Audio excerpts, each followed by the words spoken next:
پہلا تھموتھیوس کی کتاب۔ کیا آپ پہلا تھموتھیوس کی کتاب کا خلاصہ پیش کر سکتے ہیں؟ پہلا تھموتھیوس کی ساری کتاب کس چیز کے بارے میں ہے؟ مصنف پہلا تھموتھیوس کی کتاب کو پولوس رسول نے تحریر کیا تھا۔ پہلا تھموتھیوس پہلا باب پہلی آیت۔ سن تحریر: تھموتھیوس کی یہ کتاب غالباً 62 تا 66 بعد از مسیح کے درمیانی دور میں لکھی گئی تھی۔ تحریر کا مقصد: پولوس رسول نے یہ کتاب ایک خط کی صورت میں تھموتھیوس کے لیے لکھی تھی تاکہ وہ افسیوں کی کلیسیا اور ممکنہ طور پر آسیا کی دیگر کلیسیاؤں کی خبرداری، نگہبانی اور گلہبانی کرنے کی ذمہ داری کو سنبھالنے اور سر انجام دینے میں تھموتھیوس کی حوصلہ افزائی کر سکے۔ پہلا تھموتھیوس 1 باب 3 آیت۔ یہ خط بزرگوں کی مخصوصیت: پہلا تھموتھیوس 3 باب 1 سے 17 آیات اور کلیسیا کی خدمت کرنے کے لیے دیگر لوگوں کو مخصوص کرنے کے لیے رہنمائی کی بنیاد پہلا تھموتھیوس 3 باب 8 سے 13 آیات مہیا کرتا ہے۔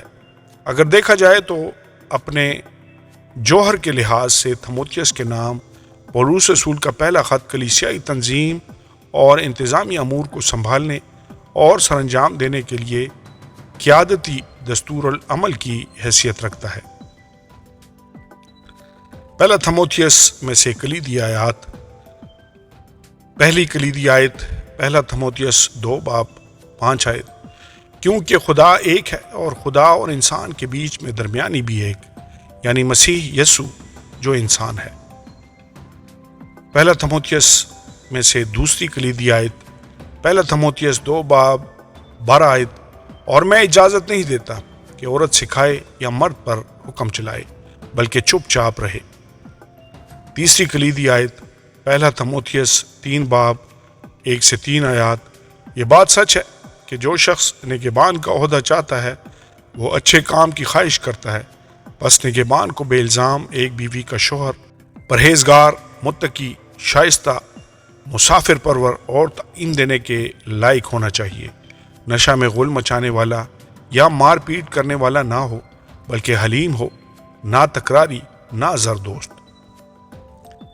چوتھی کلیدی آیت پہلا تھموتھیوس 4 باب 9 سے 10 آیات۔ یہ بات سچ ہے اور ہر طرح سے قبول کرنے کے لائق، کیونکہ ہم محنت اور جانفشانی اسی لیے کرتے ہیں کہ ہماری امید اس زندہ خدا پر لگی ہوئی ہے جو سب آدمیوں کا خاص کر ایمانداروں کا منجی ہے۔ چھٹی کلیدی آیت پہلا تھموتھیوس 6 باب 2 آیت۔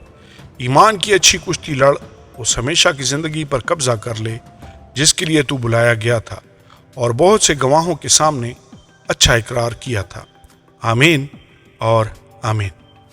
مختصر خلاصہ: یہ پولوس رسول کا پہلا خط ہے جو اس نے ایک نوجوان پاسبان تھموتھیوس کو لکھا، جو پولوس رسول کا بہت اچھا مددگار رہا تھا۔ تھموتھیوس ایک یونانی تھا، اس کی ماں ایک یہودی خاتون تھی، جبکہ اس کا باپ ایک یونانی تھا۔ پولوس رسول تھموتھیوس کا استاد اور اس کا قائد تھا۔ پولوس اس کے لیے باپ کی سی شفقت رکھتا تھا، جبکہ تھموتھیوس پولوس کے بیٹے کی مانند تھا۔ پہلا تھموتھیوس پہلا باب 2 آیت۔ پولوس اپنے خط کے آغاز میں تھموتھیوس پر زور دیتا ہے کہ وہ جھوٹے استادوں اور جھوٹی تعلیمات کے خلاف خبردار رہے اور کلیسیا کی نگہبانی کرے۔ بہرحال اس خط کا زیادہ تر حصہ پاسبان کی ذمہ داریوں سے متعلق رہنمائی کے بارے میں ہے۔ پولوس تھموتھیوس کی رہنمائی کرتا ہے کہ وہ درست اور مناسب پرستش میں بڑھے، دوسرا باب، اور کلیسیا کے اندر سے پرحکمت قیادت کو ترقی دے، تیسرا باب۔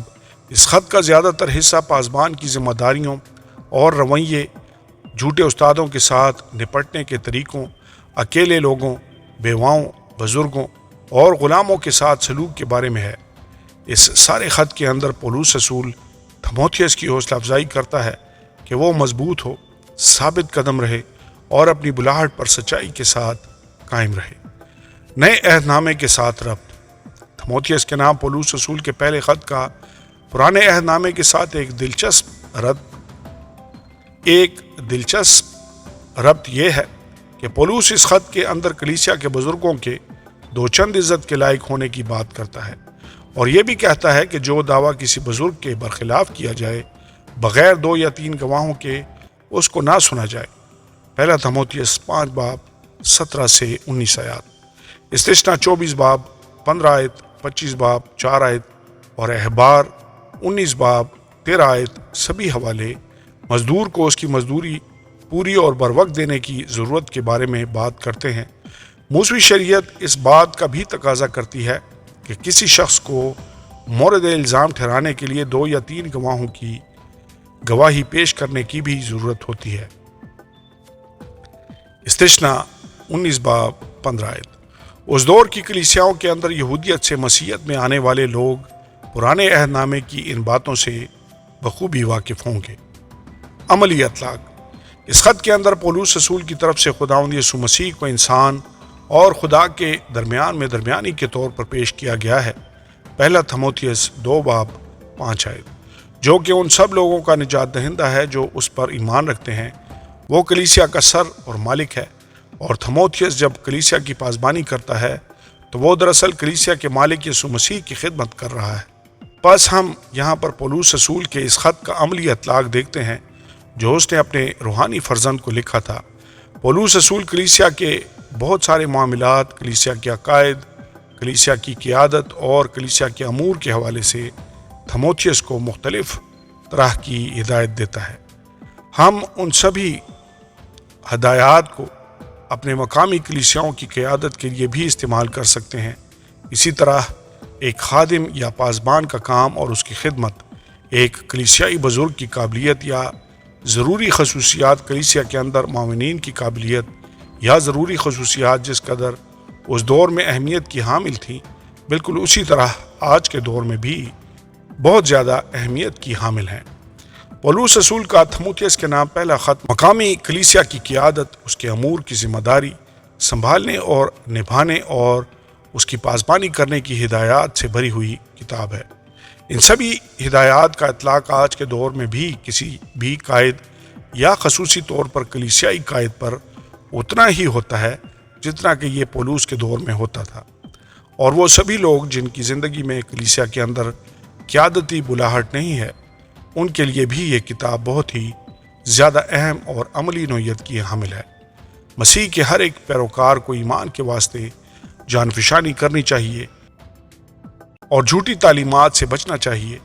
ہر ایک پیروکار کو اپنے ایمان میں مضبوطی کے ساتھ قائم اور ثابت قدم رہنا چاہیے۔ آمین اور آمین۔ دوسرا تموتھیوس کی کتاب۔ کیا آپ دوسرا تموتھیوس کی کتاب کا خلاصہ پیش کر سکتے ہیں؟ دوسرا تموتھیوس کی ساری کتاب کس چیز کے بارے میں ہے؟ مصنف دوسرا تموتھیوس پہلا باب پہلی آیت بیان کرتی ہے کہ اس کتاب کا مصنف پولس رسول ہے۔ سن تحریر۔ دوسرا تموتھیوس کی کتاب غالباً 67 بعد از مسیح میں پولس رسول کی شہادت سے تھوڑی دیر پہلے لکھی گئی تھی۔ تحریر کا مقصد: پولس رسول روم کے اندر قید کی حالت میں اپنے آپ کو بہت ہی تنہا محسوس کر رہا تھا۔ اسے محسوس ہو رہا تھا جیسے اسے سب نے چھوڑ دیا ہے۔ اس وقت پولس رسول کو یہ احساس بھی ہوا کہ اس کی زمینی زندگی اپنے اختتام کے قریب ہے۔ دوسرا تموتھیوس کی کتاب دراصل پولس رسول کے آخری الفاظ پر مشتمل ہے۔ اگرچہ پولس رسول کی اپنی زندگی پریشانیوں کا شکار تھی، لیکن اس نے اپنے حالات کو پس پشت ڈال دیا، اور اس خط کے اندر وہ کلیسیاؤں اور خاص طور پر تموتھیوس کے لیے اپنی فکر کا اظہار کرتا ہے۔ پولس رسول اپنے آخری الفاظ کو تموتھیوس اور باقی ایمانداروں کی اس بات میں حوصلہ افزائی کرنے کے لیے استعمال کرتا ہے کہ وہ اپنے ایمان پر قائم رہیں۔ دوسرا تموتھیوس 3 باب 14 آیت، اور یہ کہ تموتھیوس یسوع مسیح کے کلام کی منادی کرے۔ دوسرا تموتھیوس 4 باب 2 آیت۔ دوسرا تموتھیوس کی کتاب میں سے کلیدی آیت۔ پہلی کلیدی آیت دوسرا تموتھیوس پہلا باب 7 آیت، کیونکہ خدا نے ہمیں دہشت کی روح نہیں بلکہ قدرت اور محبت اور تربیت کی روح دی ہے۔ دوسرا تموتھیوس میں سے دوسری کلیدی آیت 3 باب 16 سے 17 آیات، ہر ایک صحیفہ جو خدا کے الہام سے ہے تعلیم اور الزام اور اصلاح اور راست بازی میں تربیت کرنے کے لیے فائدہ مند بھی ہے، تاکہ مرد خدا کامل بنے اور ہر ایک نیک کام کے لیے بالکل تیار ہو جائے۔ تیسری کلیدی آیت 2 تھموتھیوس 4:2 کہ تو کلام کی منادی کر، وقت اور بے وقت مستعد رہ، ہر طرح کے تحمل اور تعلیم کے ساتھ سمجھا دے اور ملامت اور نصیحت کر۔ چوتھی کلیدی آیت 2 تھموتھیوس 4:7-8 میں اچھی کشتی لڑ چکا، میں نے دوڑ کو ختم کر لیا، میں نے ایمان کو محفوظ رکھا، آئندہ کے لیے میرے واسطے راست بازی کا وہ تاج رکھا ہوا ہے جو عادل منصف یعنی خداوند مجھے اس دن دے گا، اور صرف مجھے ہی نہیں بلکہ ان سب کو بھی جو اس کے ظہور کے آرزومند ہوں۔ آمین اور آمین۔ مختصر خلاصہ، پولس رسول تھموتھیوس کی حوصلہ افزائی کرتا ہے کہ مسیح کی ذات کے لیے پرجوش رہے اور اپنے مسیحی عقائد پر مضبوطی سے قائم رہے۔ 2 تھموتھیوس 1:1-2 اور 13-14 پولس رسول تھموتھیوس کو یاد دلاتا ہے کہ وہ تمام غلط عقائد، غلط سرگرمیوں اور ہر ایک غیر اخلاقی چیز سے بچ کر رہے۔ 2 تھموتھیوس 2:14-26 آخر زمانہ میں مسیحی ایمان کے حوالے سے بہت زیادہ ایذا رسانی کے ساتھ ساتھ مسیحی ایمان سے برگشتگی بھی بڑھ جائے گی۔ 2 تھموتھیوس 3:1-17 پولس اپنے خط کا اختتام ایک بہت ہی تاکیدی درخواست کے ساتھ کرتا ہے کہ تھموتھیوس اور سبھی ایماندار اپنے ایمان پر قائم رہیں تاکہ وہ ایمان کی دوڑ اچھے طریقے سے دوڑ سکیں اور ایمان کی اچھی کشتی لڑ سکیں۔ 2 تھموتھیوس 4:1-8 پرانے عہد نامے کے ساتھ ربط۔ پولس رسول تھموتھیوس اور اس علاقے کے دیگر پاسبانوں کو جھوٹے استادوں کی تعلیم اور ریاکاری سے بچانے کے لیے اس قدر فکر مند تھا کہ اس نے اپنی بات کو سمجھانے کے لیے مصری جادوگروں کی کہانی کو بیان کیا جنہوں نے موسیٰ کا مقابلہ کیا تھا۔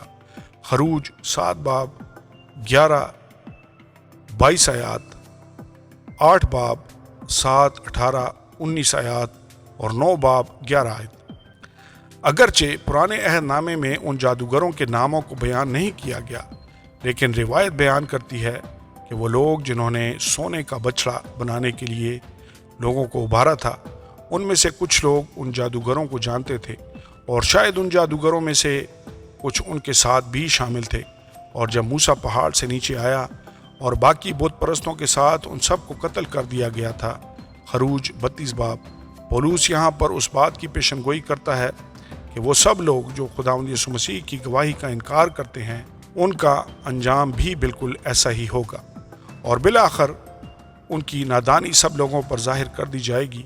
2 تھموتھیوس 3:9 عملی اطلاق۔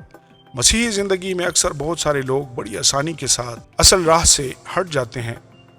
ہمیں ہمیشہ اپنے اس انعام راست بازی کے تاج پر نظر رکھنے کی ضرورت ہے جو ہم آسمان پر اپنے خداوند یسوع مسیح سے حاصل کریں گے۔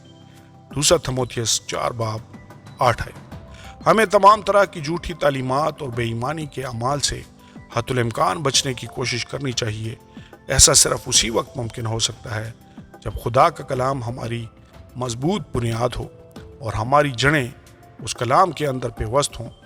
اس کے ساتھ ساتھ ہم بڑی مضبوطی کے ساتھ اس بات پر قائم رہیں کہ ہم کسی بھی غیر بائبلی چیز کو قبول نہ کریں۔ آمین اور آمین۔